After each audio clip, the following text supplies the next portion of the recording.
हम आपको अक्क महादेवी के द्वारा लिखित कविता पद 1 को प्रस्तुत करने जा रहे हैं। संबंधित कविता आपके जीवन में, आपकी सफलताओं में बाधक उन तत्वों के बारे में है जो कि बार-बार आपको परेशान करते हैं और ऐसे तत्व आपकी सफलता को हमेशा के लिए रोक देते हैं। और उन तत्वों के बारे में मैं बताने से पहले मैं किसी शायर की 2 पंक्तियाँ रखना चाहूँगा और उसने लिखा है कि लगा सको तो बाग लगाओ, आग लगाना ठीक नहीं। लगा सको तो बाग लगाओ, आग लगाना ठीक नहीं और जला सको तो दीप जलाओ, दिल को जलाना ठीक नहीं। यानी कहने का मतलब ये है कि हमारे मन में जो ईर्ष्या की भावना होती है, वो कतई ठीक नहीं होती है। ईर्ष्या के साथ-साथ वह भी बाधक तत्व है, जो कहीं न कहीं हमको परेशान करते रहते हैं और वो है हमारी अपनी भूख, हमारी अपनी प्यास, नींद, क्रोध, मोह, लोभ और घमंड। ये ऐसे तत्व हैं, जो कहीं न कहीं हमारी सफलता का दरवाजा हमेशा के लिए बंद कर देते हैं। इनमें सबसे पहला जो बाधक तत्व है वो भूख। इसलिए कवयित्री अक्क महादेवी कह रही हैं, हे भूख मत मचल। आमतौर पर जो भूख होती है वह कहीं न कहीं हमारे परेशानी का सबब बन जाता है। कितना भी अच्छा काम कर रहे हो, हमें भूख लगी हुई है, तो हम इस बात का ध्यान नहीं दे पाते हैं कि आखिर हमारे लिए अच्छा क्या है और बुरा क्या है। भूख कहीं न कहीं हमेशा हमारे सफलता में बाधक बनती है और यही कारण है कि हम बहुत अच्छा कार्य कर रहे होते हैं, हमें भूख लगी हुई है, तो हमारा उस काम में मन नहीं लगता। बहादुर शाह जफर ने भी लिखा है कि लगता नहीं है दिल मेरा उजड़े दयार में, लगता नहीं है दिल मेरा उजड़े दयार में, किसकी बनी है आल में ना पायदार। यानी जब हमारा मन किसी काम में न लगे और उसका कारण भूख हो, तो उस समझिए कि हमारे जीवन में बहुत बड़ा तूफान आ चुका है और वो तूफान हमको तहस-नहस करने वाला है।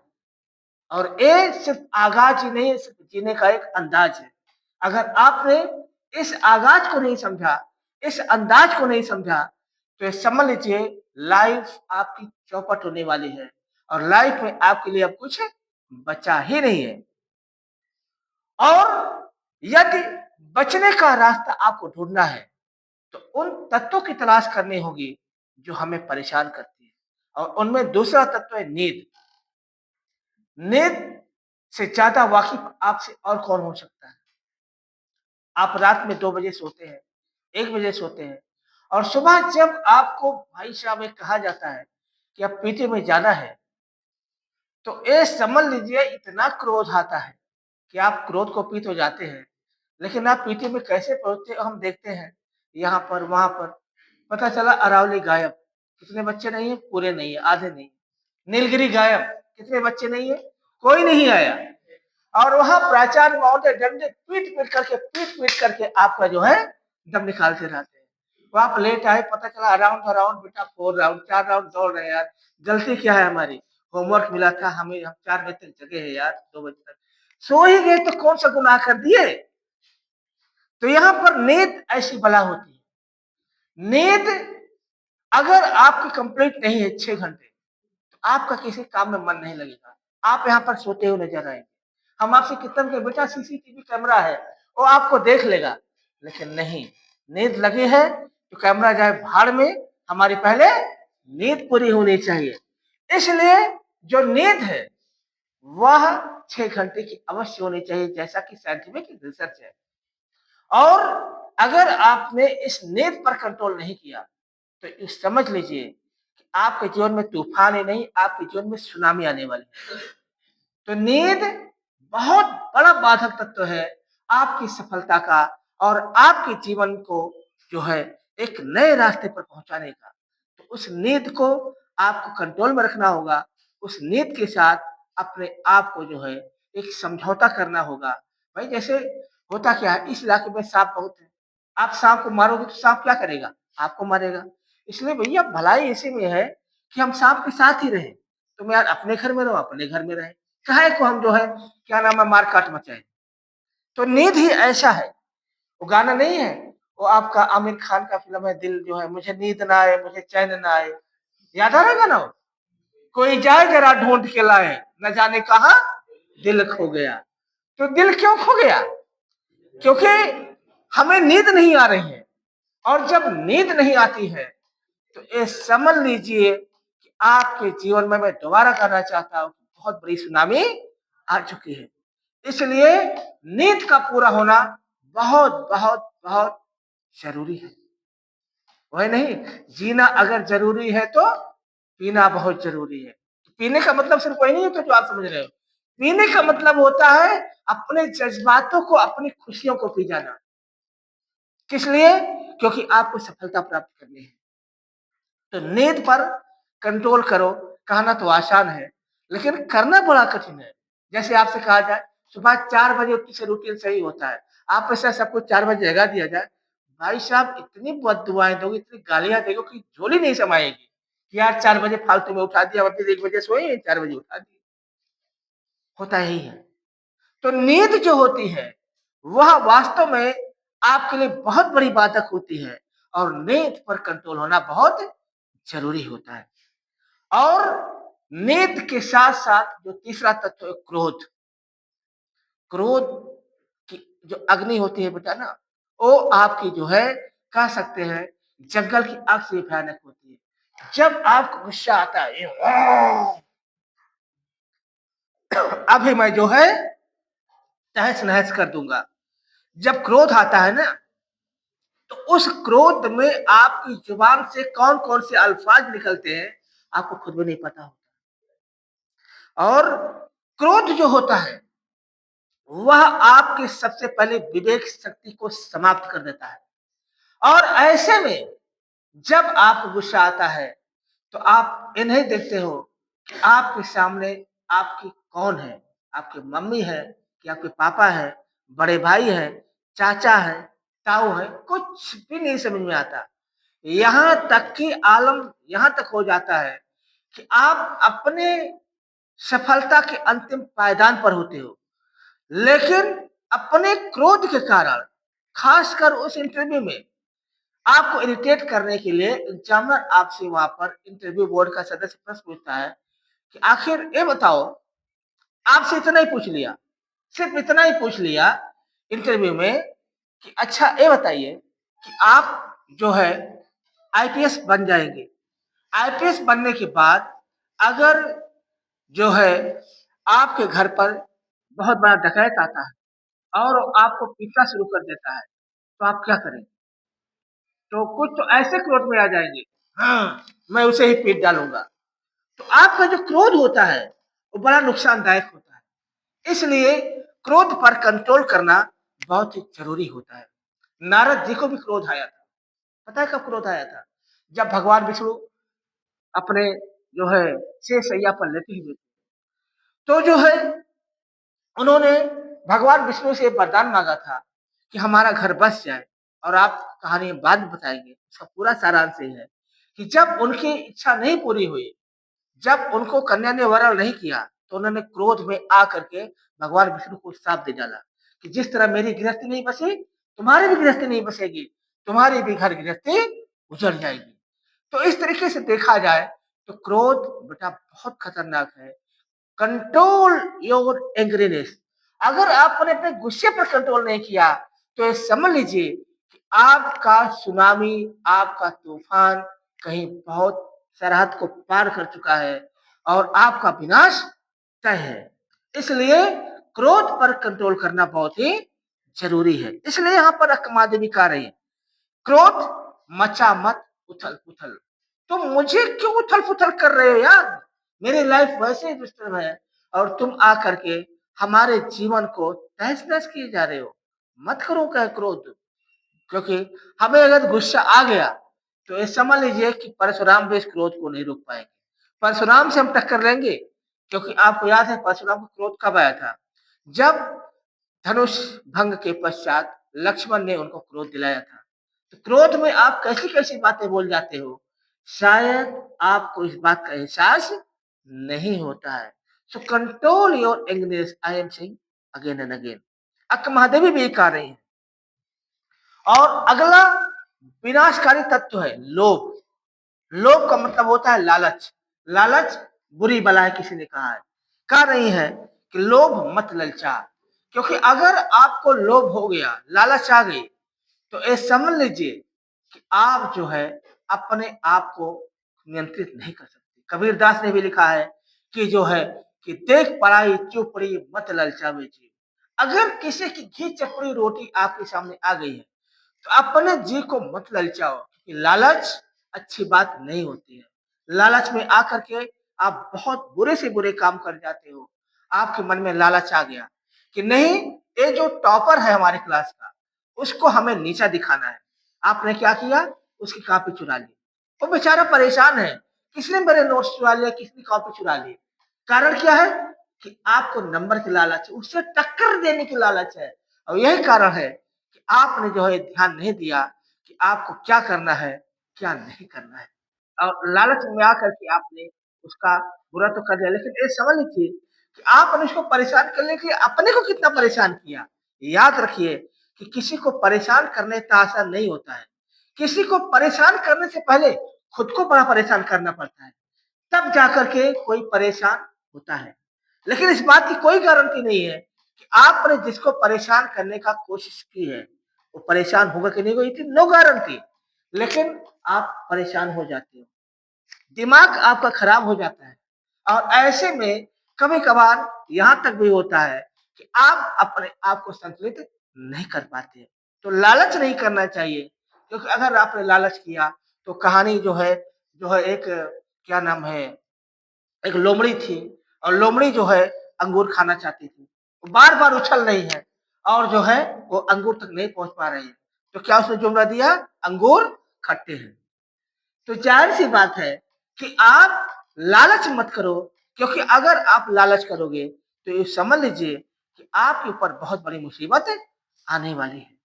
लालच नहीं करना है। और अगला तत्व है घमंड। हे मद मत कर मदहोश। अक्क महादेवी कह रही है कि घमंड प्रभु का सबसे पहला आहार होता है। अगर आपने घमंड किया, I am the topper of the imitate first, तो हो सकता है कि आपका घमंड आपको खा जाए। घमंड नहीं करना है कभी अपनी सफलता पर, क्योंकि घमंड का मतलब होता है कि जो कुछ मैं हूं, आई एम, और कोई नहीं है। रावण ने भी घमंड किया था, क्या हुआ? उसका साम्राज्य सदैव के लिए समाप्त हो गया। और आप देख सकते हैं कि बड़े बड़े साम्राज्य आए, बड़े बड़े साम्राज्य चले गए। क्यों? क्योंकि उन्होंने घमंड किया। कभी भी अपने सफलताओं को लेकर के, कभी अपने ईश्वर को लेकर के घमंड नहीं करना है, क्योंकि घमंड प्रभु का सबसे पहला आहार होता है। भगवान अगर सबसे पहले कुछ तोड़ता है तो आपके घमंड को ही तोड़ता है और कुछ नहीं तोड़ता है। इसलिए control on your ego. Ego ठीक है, प्राउड नहीं ठीक है। ईगो का मतलब होता है, प्राउड का मतलब हुआ कि आप की सफलता इतरा रही है, इतला रही है, और आपको बहला रही, फुसला रही कि आओ और मैं बर्बाद करूं। तो कभी भी घमंड नहीं करना है। घमंड करोगे तो बर्बाद हो जाओगे। ठीक है? इसलिए आप अपने घमंड पर कंट्रोल करो। और सबसे बड़ी बात है ईर्ष्या। ईर्ष्या जला मत।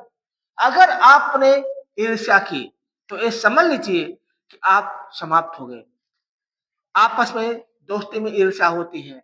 आपस में आपने उनसे एक बात कही, दो बात कही, बातें नहीं कर रहे हैं, एक दूसरे से बोल नहीं रहे हैं, बतिया नहीं रहे हैं, क्योंकि क्या है? जेलसी है। आपने दोस्त को देखा, अरे यार उसने टॉप किया, तो आपको जेलसी होने लगी। तो याद करिए थ्री इडियट का डायलॉग, दोस्त जब फेल होता है तो क्या होता है, दोस्त जब पास होता है तो फिर क्या होता है, उतना जलन नहीं होते हैं, लेकिन दोस्त जब टॉप करता है तो भाई साहब दिल जो होता है ना, ऐसा होता है कि पकड़ के गला दबा दे। तो कुल मिलाकर के जलन नहीं करनी है, जलन बहुत खराब चीज होती है, और ऐसे में दोस्ती टूट भी जाती है, और कहीं ना कहीं आपकी दोस्ती बहुत खतरनाक मोड़ पर भी पहुंच जाती है, आप एक दूसरे के जान के प्यासे भी हो जाते हैं, और यही कारण है कि आपका दिल टूट सा जाता है।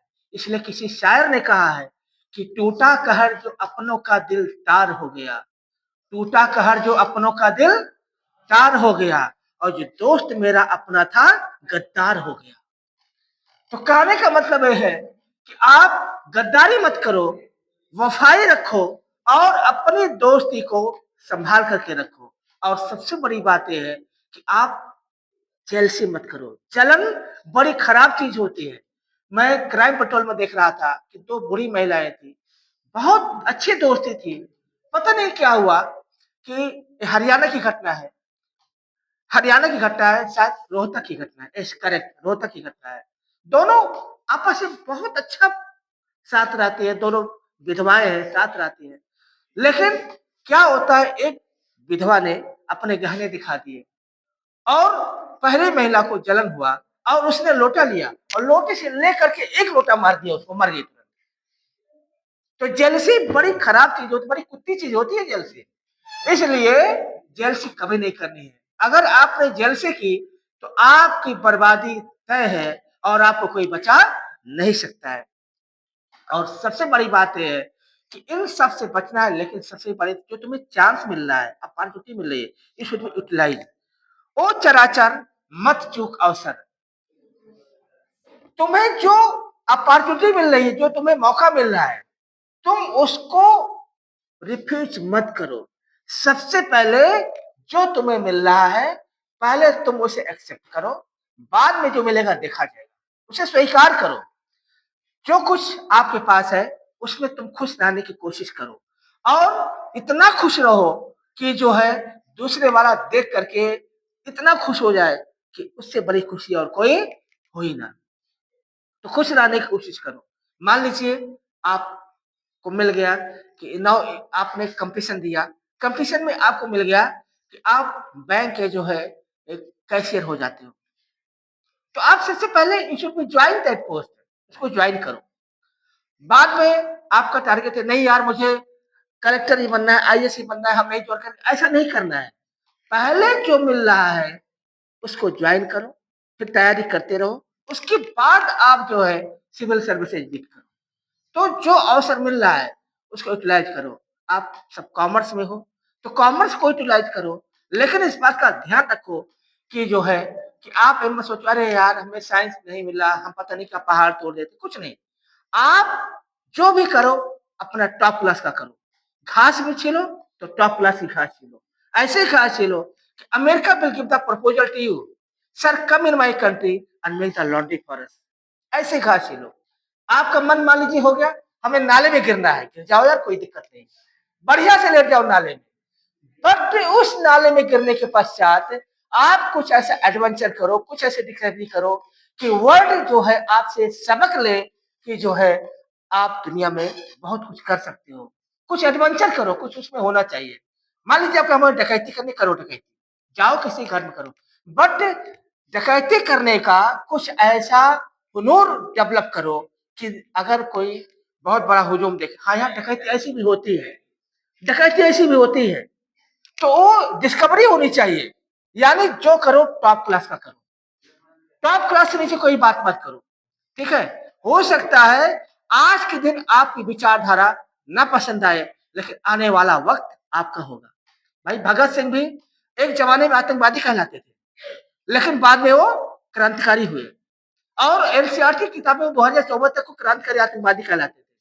तो कहने का मतलब यह है कि आपको ये बिल्कुल भी परेशान होने की जरूरत नहीं है कि आप क्या करना चाहते हो, कैसे करना चाहते हो, विचारधारा बदलने की जरूरत नहीं है। उस विचारधारा के साथ चलने की जरूरत है। तालिबान ने भी अपने अस्तित्व के लिए 20 सालों तक अमेरिका से लड़ाई लड़ी और अंत में वो आज सत्ता में है। जब आप सफल हो जाओगे, दुनिया आपको सलाम ठोकेगी। दुनिया उगते सूरज को सलाम करती है, कोई भी डूबते सूरज को सलाम नहीं करता है।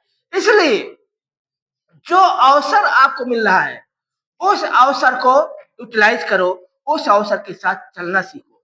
और सबसे बड़ी बात यह है कि अक्क महादेवी कह रही है कि आई हो संदेश लेकर चंद्रमाल के मल के चंद्रमालिकार्जुन कौन है? वो आपके जो है भगवान शिव है।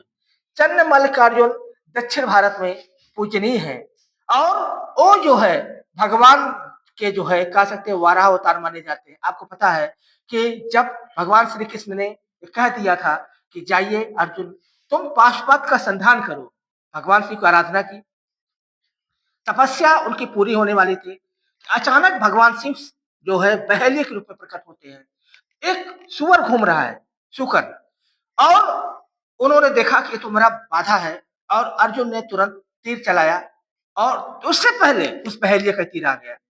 अब बहेलिया सामने, अर्जुन ने जो है उससे युद्ध भी किया, लेकिन वो देख रहे हैं कि वो शक्ति कम होती जा रही है। बाद में उनको पहचान में कि अरे मैं जिनसे युद्ध कर रहा हूं वो तो मेरे आराध्य देव शिव है। तो उस रूप का जो भगवान शिव का जो रूप था वो चंद्र मल्लिकार्जुन के नाम से प्रसिद्ध हुआ और वो चंद्र मल्लिकार्जुन दक्षिण भारत में भगवान शिव के नाम से जाने जाते हैं और अत्यंत ही पूजनीय है। तो यहाँ पर अक्क महादेवी कह रही है कि यह मेरा संदेश नहीं है, यह भगवान का संदेश है कि तुम अपने दुर्गुणों को समाप्त करो और अपनी अच्छाइयों के साथ जो है जीना सीखो। और सबसे बड़ी बात यह है कि अपने लाइफ बहुत कॉम्प्लिकेटेड है, सफलता प्राप्त करो। तो कुल मिलाकर के ये देखा जाए तो ये कविता सिर्फ मात्र कविता नहीं है, जीवन को जीने का एक फलसफा है, संदेश है और जीवन को जीने की एक ताकत है। यह कहता है कि जो है एक किसी जो है बहुत बड़े कवि ने कहा है और वो हमारे कवि हैं, हमारे जेएनयू के साथी जो हमारे साथ थे, कॉमरेड चंद्रशेखर, उनकी पंक्ति है कि तू जिंदा है तो जिंदगी की जीत पर यकीन कर, तू जिंदा है तो जिंदगी की जीत पर यकीन कर, अगर कहीं है स्वर्ग तो उतार ला जमीन पर। तो कहने का मतलब ये है आप अपने लाइफ को अच्छे से जियो, खुश रहो, मस्त रहो। या मेरा भी संदेश है, चंद्र मल्लिकार्जुन की भी है। तो हम आपको इसके साथ आपसे विदा लेते हैं, सिर्फ इस संदेश के साथ कि आप अपने लाइफ को एंजॉय करो, मस्त रहो, खुश रहो और आबाद रहो। और ध्यान रखो कि ईश्वर ने आपको, मालिक ने आपको इस धरती पर कुछ अच्छे कार्यों के लिए भेजा है, उस कार्य को आप संपन्न करो, तब जाकर के आप अपनी सफलता को प्राप्त कर पाओगे। तो फिर मिलेंगे आपसे एक नए दास्तान के साथ। आपको हम बताएंगे कि आखिर हमारे लाइफ का सबसे खतरनाक लम्हा कौन होता है। और सबसे बड़ी बात यह है कि सबसे खतरनाक वही होता है जो बिल्कुल भी खतरनाक नहीं होता है। फिर मिलेंगे आपसे, तब तक के लिए आप सबको नमस्कार, जय हिंद, जय भारत। ठीक है।